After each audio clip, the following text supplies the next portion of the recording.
वाला हूँ। अगर यूं ही अपने रूपा की जब मैं डूबा रहूंगा तो ये कानून का क्या होगा, मेरे थाने का क्या होगा। आज मैं उस मुजरिम से मुलाकात करूंगा जो मुजरिम 1 महीने से लॉकअप में बंद है। हवलदार,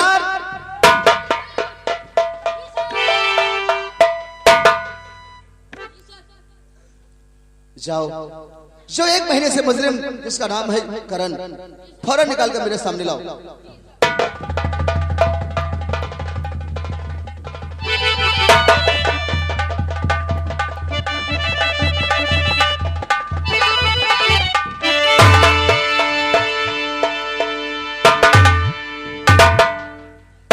कड़ी खोल दो। नमस्ते, आगे बढ़ो। क्या नाम है तुम्हारा? साहब मेरा नाम करण है साहब। करण नाम है तुम्हारा, बहुत अच्छा नाम है। करण, कितने दिनों से यहाँ पर बंद हो? साहब मुझे 1 महीना हो गया है इसी लॉकअप में बंद हूँ साहब। 1 महीना हो गया? हाँ साहब। 1 महीने में तुम्हारी कोई मिलाई करने नहीं आया? साहब जब मेरा कोई नहीं है तो मिलने के लिए कौन आएगा साहब? तुम्हारे कहने का मतलब तुम्हारे परिवार में और कोई नहीं है? कोई नहीं है साहब। करण, तुम्हारी फाइल मैंने देखा है, केस हमारे हाथों में है, केस की छानबीन मैं कर रहा हूँ और मैंने उस केस में ये देखा है कि साफ साफ लिखा है तुमने अपनी माँ का खून किया। नहीं साहब। करण, जरा सोचो, जिस माँ ने तुम्हें अपने पेट में 9 महीना रख करके अपने आंचल का दूध पिलाया, तुम्हें बड़ा किया, तुम्हें सारी खुशियां दिया, ऐसा कौन सा माँ ने गलत काम किया था जो तुमने उनका कत्ल कर दिया? साहब हम अपनी मैया का खून नहीं किया हूँ। क्या तुमने अपनी माँ का खून नहीं किया? हाँ साहब। फिर ये फाइल पर क्यों लिखा है कि तुमने अपनी माँ का खून किया? और जब फाइल खोल कर देखता हूँ तो मेरे आंखों में आंसू आ जाते हैं। साहब आपसे 2 प्रश्नों का सवाल करना चाहते हैं। मैं तुम्हें 4 प्रश्नों का उत्तर दूंगा, बोलो क्या कहना चाहते हो? साहब कहने का मतलब ये है, अगर पेड़ में फल लगते हैं तो क्या पेड़ फल को अपने खा सकते हैं? बिल्कुल सही प्रश्न किया है करण। पेड़ फल तो देते हैं लेकिन वो फलों को स्वयं नहीं खाते, वो सृष्टि के संसार में लगा देते हैं, दूसरों की भूख मिटाने में लगा देते हैं, लेकिन खुद को नहीं खाते। बिल्कुल सही प्रश्न किया तुमने। और दूसरा प्रश्न हमारा ये है साहब, अगर नदी में जल भरा हुआ है, अगर नदी में जल भरा हुआ है तो वो जल नदी क्या स्वयं पी सकती है? बिल्कुल सही कहा तुमने। नदी मैया में जल तो होता है लेकिन स्वयं जल को ग्रहण नहीं करती है, वो दूसरों की प्यास बुझाने में सारा जीवन, सारा सफर कर देती है। साहब तो ये बताओ, अरे एक बेटा अपनी माँ का खून कैसे कर सकता है? करण, मैं जिस दिन फाइल देखा था उसी दिन मुझे एहसास हो गया था कि कोई अपनी माँ का खून नहीं करेगा। लेकिन करण, मैं तुम्हारी कहानी ये जानना चाहता हूँ कि आखिर ऐसा क्या हुआ? हमारे कानून से अगर कोई गलती हुई है तो मैं उसको भी सुधार करूंगा, और अगर तुम्हें कहीं भी किसी ने तुम्हारे साथ बदतमीजी किया है तो उसको मुझे बताओ, क्योंकि छानबीन मैं कर रहा हूँ और मैंने वादा किया है मैं तुम्हें इंसाफ दिलाऊंगा। इसलिए बिल्कुल सच बताओ जो तुम्हारे साथ हुआ है, मैं वो सुनना चाहता हूँ जो तुम्हारे साथ। मैं आपको सब कुछ बताऊंगा साहब। मैं जसवंत नगर का रहने वाला हूँ। मैं एक बहुत गरीब इंसान हूँ। सारा दिन हो जाता है, खाना नहीं मिलता है, पानी पीकर भूख को मिटाता हूँ। साहब मेरा नाम करण है और हमारी मैया का नाम पार्वती था। एक दिन का वाकया है, हम और मेरी माँ जसवंत नगर में भीख मांगा और भीख मांगने के बाद जसवंत नगर वालों ने हमारी बहुत मदद किया। उसके बाद मेरी माँ ने कहा, जाओ बेटा बाजार चले जाओ और बाजार से कुछ राशन पानी लेकर आओ ताकि तुम्हारा पेट और अपना पेट भर सकूं।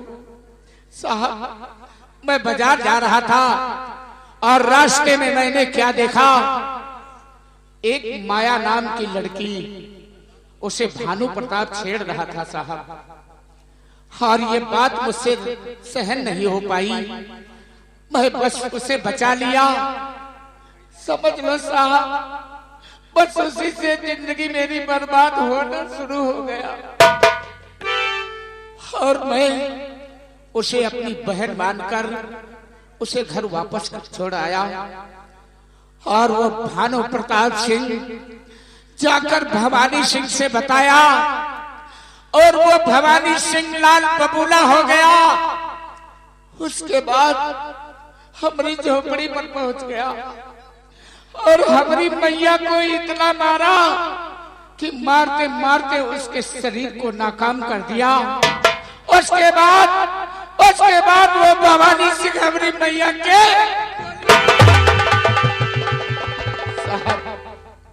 गोली मारने के बाद उसके बाद क्या हुआ?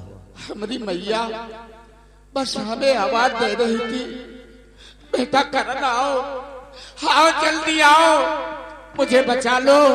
साहब मैं तो बाजार गया था, जब वहां से वापस आया तो हमारी मैया तड़प रही थी और हमारी मैया सब कुछ बताया कि भानु और भवानी सिंह ने आकर हमें बहुत मारा। उसके बाद हमारे गोली मार दिया। साहब मैं तो एक गरीब इंसान था, कुछ नहीं उन लोगों का कर पाता। मैंने सोचा अब हम कानून से सहारा लेंगे। साहब जसवंत नगर थाने अपनी मैया की लाश लेकर आया। हाँ साहब, और वो भानु और भवानी सिंह वो पहले से मौजूद था थाने में। तो भानु और भवानी सिंह थाने से पहले ही मौजूद था? हाँ साहब। उसके बाद क्या हुआ? उसके बाद वहाँ एसपी अवधेश सिंह है। साहब हमारी मैया का 2 लाख का सौदा कर लिया। तुम्हारे कहने का मतलब एसपी अवधेश ने 2 लाख में तुम्हारी माँ का मर्डर का सौदा कर लिया? सौदा कर लिया। और उसके बाद मैं तो ये सोच कर आया था कानून से मुझे सहारा मिलेगा और उन लोगों को ऐसी सजा मिलेगी जो उनकी हवेली खोद कर तालाब हो जाएगी। साहब जब एसपी अवधेश पहले बिक चुका था, हम गिड़गिड़ाते रहे, लेकिन वो एसपी अवधेश मेरी एक बार ओह माय गॉड, मैया का केस, अरे हमारी मैया का केस वो एसपी अवधेश सिंह के ऊपर। करण जब मैंने फाइल देखा तभी मुझे शक हो गया था कि कहीं ना कहीं से गलती किसी से हुई है, और इतनी बड़ी गलती हमारे कानून से हुई। एक बेगुनाह मुजरिम 1 महीने से लॉकअप में बंद है, उसे खाना पानी भी नहीं दिया गया, जबकि उसके परिवार में कोई नहीं है, और उसी के माँ के कत्ल में उसे बंद कर दिया गया। इतना बड़ा अन्याय हुआ हमारे पुलिस स्टाफ में। करण जो कुछ तुम्हारे साथ हुआ, माँ को तुम्हारी तो नहीं लौटा सकता हूँ, क्योंकि माँ का दर्द वही जानेगा जिसके पास माँ नहीं होगी। मुझसे पूछो मैंने माँ के लिए कितना रोया है, क्या नहीं रोया। और करण साहब तुम्हारी कहानी सुनकर आज अपनी कहानी याद आ गई। वो कौन सी कहानी है साहब, हम जानना चाहते हैं आपकी कहानी। हाँ। और जो कहानी है तेरी, हर जो कहानी है तेरी, वो कहानी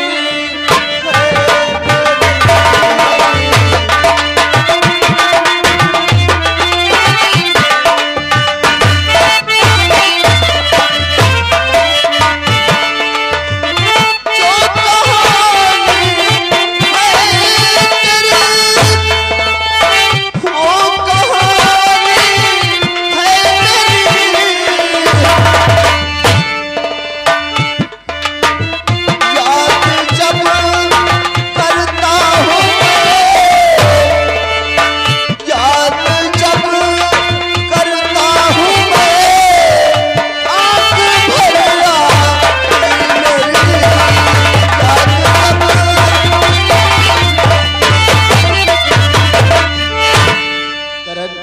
साहब, आप तो एक सरकारी अफसर हो।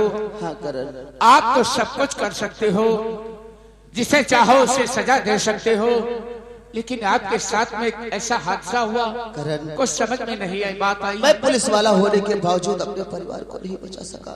अरे अपने चाहते पापा को नहीं बचा सका, और अपनी प्रेम का, मैं अपनी प्रेम का रूपा को नहीं बचा सका, जबकि सब कुछ पावर था हमारे पास। जिन लोगों ने तुम्हारी जिंदगी हंसती खेलती बर्बाद कर दिया, अरे उन्हीं जालिमों ने मेरी हंसती खेलती दुनिया कांच के टुकड़े तरह बिखेर दिया, और ये पुलिस वाला देखता रह गया। मैं अपने पापा को नहीं बचा सका, लेकिन करण मैं तो अपने परिवार को नहीं बचा सका, लेकिन मैं तुमसे वादा करता हूँ, जिन जालिमों ने तुम्हारी दुनिया बर्बाद कर दिया, तुम्हारी माँ को गोली मरवा दिया और उल्टा केस तुम्हारे ऊपर लाद दिया, मैं उनका नामो निशान मिटा दूंगा, उनकी हस्ती मिटा दूंगा सालों की। जिन जालिमों ने तुम्हारी दुनिया बर्बाद और तबाह किया है, तुमसे रिक्वेस्ट है हमारा, जब तक मैं केस की छानबीन कर रहा हूँ, कोई ठोस सबूत ना मिल सके, तब तक तुम कोई ऐसा कदम मत उठाना जो कानून को नागवार बैठे। हवलदार, करण को फौरन लॉकअप में बंद कर दो, और आज के बाद करण को हर वो चीज मिलेगी जो हर एक मुजरिम को दी जाती है। खाना पीना हर चीज मिलनी चाहिए, और मैं 24 घंटे के अंदर कोहराम मचा दूंगा और उन हरामजादों का नामो निशान। जालिमों, तुमने एक नहीं न जाने कितनी माओ का खून किया होगा, अरे कितने परिवार तुम लोगों ने उजाड़े होंगे, न जाने कितनी बीबियां विधवा हुई होंगी, लेकिन ये पाप का घड़ा भर चुका है तुम्हारा नामो निशान मिटाने के लिए अर्जुन सिंह नारा।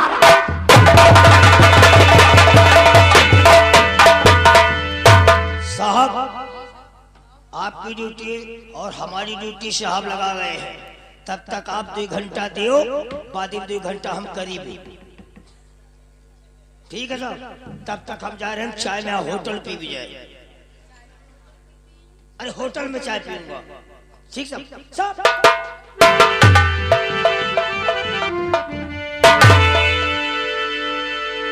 या भगवान, आज मैं क्या सुन रहा हूं कि ये साहब कहकर गए हैं कि हम तुम्हें आजाद कर दूंगा, लेकिन पुलिस वालों के ऊपर हमें भरोसा नहीं है। हेलो, यार राकेश बिनौरा की तरफ से ये 50 रुपए मेरा कमेटी में भेजा है भाई साहब के जाने में। भैया आप लोगों से निवेदन है, थोड़ी देर और रुक जाइए, मैं आपका पैसा सब ले लूंगा, ठीक है? जिसको जल्दी हो वहां लिखा दे। क्योंकि एसपी अवधेश ने 2 लाख में मेरी माँ का सौदा किया, अगर ये भानु सिंह और भवानी सिंह इन्हें 4 लाख दे देंगे तो ये अफसर मेरी फांसी करा देगा। कुछ समझ में नहीं आता है। अब इससे अच्छा है कि हवलदार, भैया हवलदार आप बैठिए आराम से, ठीक है? हवलदार पहरे पर है और निकलना यहां से हमारा बहुत अच्छा है। मैं भाग जाऊंगा यहां से, हमें बहुत डर लगता है, ऐसा ना हो कि ये अफसर मेरी फांसी करा दे।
देखो हवलदार, तुम्हारा बड़ा साहब आ जाए तो बता देना करण यहाँ से भाग गया है, और मेरा पीछा मत करना। मैं बहुत दूर चला जाऊंगा और इस जसवंत नगर में कभी नहीं आऊंगा।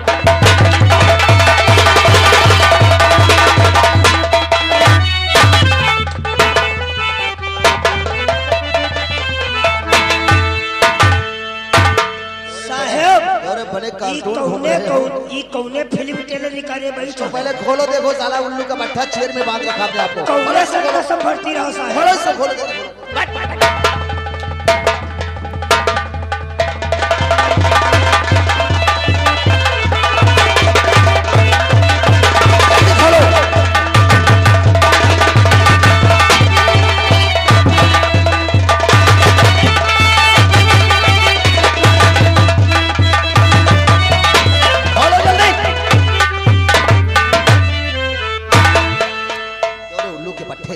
चेयर में अपने आप को बांध के सोते हो, शर्म आनी चाहिए तुम्हें? पुलिस वाले हो गए? कहां पर है सालिया? हवलदार जाओ, करण को फौरन निकाल के लाओ, क्योंकि आज उसका चालान जाएगा और कल ये केस अदालत में जाएगा।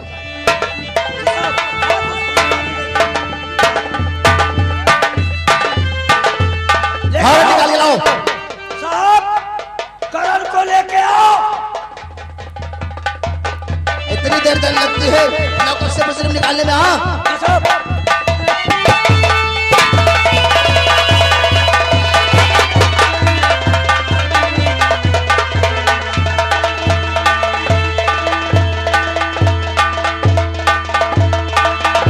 ले आए, करण को ले आए।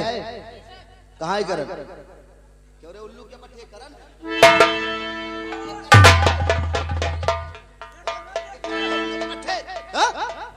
साले बने मारने में शर्म आती है तुमको, साले उल्लू के बट्टे। करण कहाँ है? चौकीदार तुम ढूंढ के लाओ, चाह को फोन लोगों में निकाल दो।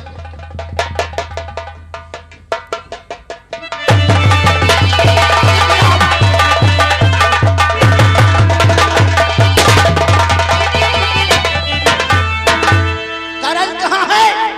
साहब करण भाग गया। क्या करण लॉकअप से फरार हो गया? आखिर करण वही किया जो मैं नहीं चाहता था। करण के लिए तो मैंने ठोस सबूत भी इकट्ठा कर रखे थे। कल एक केस अदालत में पहुंचने वाला था, लेकिन करण मेरे विश्वासघात किया मेरे साथ। हरे करण, तूने मेरे साथ विश्वासघात किया। तुम हाथ पर हाथ धरकर रोएगा। तुमने पंगा लिया है। इससे लगता है करण ने अपनी माँ को मारा है, अपनी माँ का खून किया है। मेरे बहादुर सिपाहियों, करण कितनी दूर गया होगा? बनाओ पैगाम, करण जिंदा है मुर्दा मेरे पास होना चाहिए।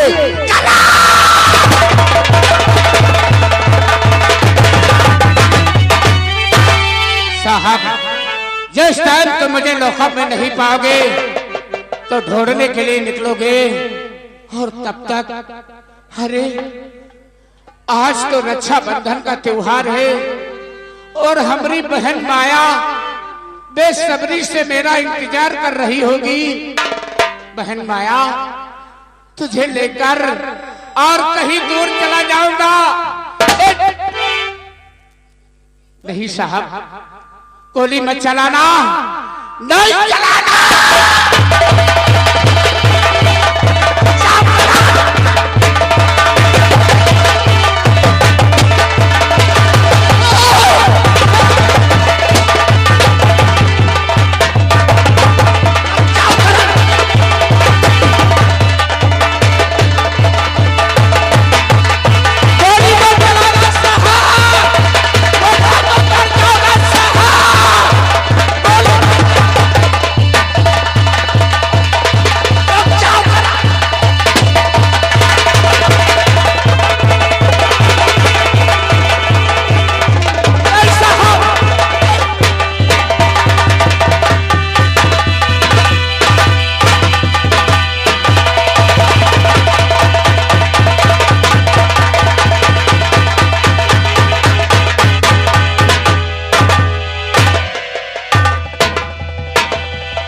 ये बता साले उल्लू के बच्चे, आज तक ये मुजरिम गिरफ्तार नहीं कर पाए और मैं करण को पकड़ लिया, तुम साले मेरा पैर पकड़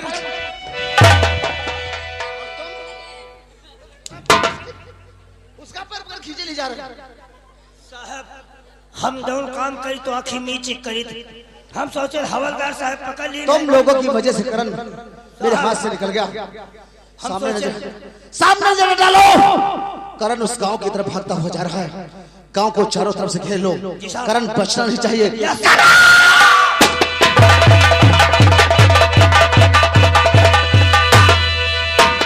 बहन माया, मैं आ रहा हूँ, मैं तुझको लेकर और ये जसवंत नगर छोड़कर कहीं दूर चलेंगे और ये जसवंत नगर में कभी नहीं आएंगे। बहन माया, तेरा भाई करण आ रहा है। माया,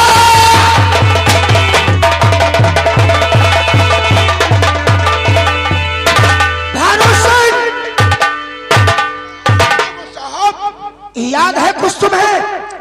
कौन सी बात, क्या बात है? वो जो भीमा है, अच्छा साला भीमा किसान 1500 रुपए लेकर के गया था और ब्याज सहित आज 5000 रुपए हो चुका है। इसका मतलब लड़ाई झगड़े का सारा चरवा भीमा है।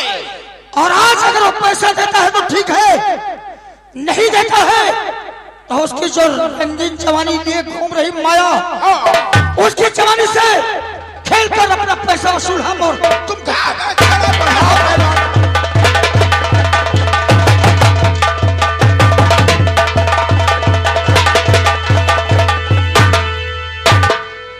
का बताई भैया, भैया बेटावा गए रहा दवाई ले ये बहु ना आई।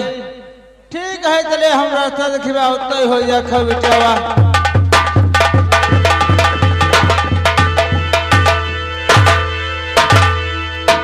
मालिक राम राम।